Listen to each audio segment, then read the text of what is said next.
qəzəbli insana da rast gəlirəm, özünü həyatda itirmiş insana da rast gəlirəm, xəstəliklərin əlindən bir yana çıxa bilməyən insan da var, borc içində olan insan da var, ailə problemi olan insan da var, evladınla yola gedə bilməyən də var, həyat yoldaşına yola gedə bilməyən də var. Yəni, ən müxtəlif və ya hər şey var, yenə də onun olması onu narazı salır, daha çox istəyir.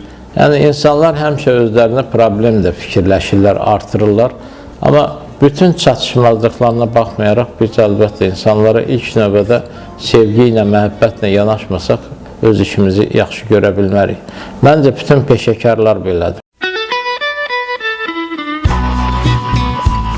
Ən çox yorulduğunuz, amma buna dəyərdi dediyiniz an hansı olub? Mən burada son illərdə sığorta təbabəti tətbiq olunandan sonra əlbəttə bizim işimiz xeyli artıb, xəstələrin gəlişi artıb, daha çox öz sağlamlığı barəsində, check-up barəsində düşünən insanların sayı artıb. Yəni, daha çox biz xəstə insanlardan biraz da çox xəstəliklərini aşkar etmək istəyən insanlar bizə doğru yönəliblər.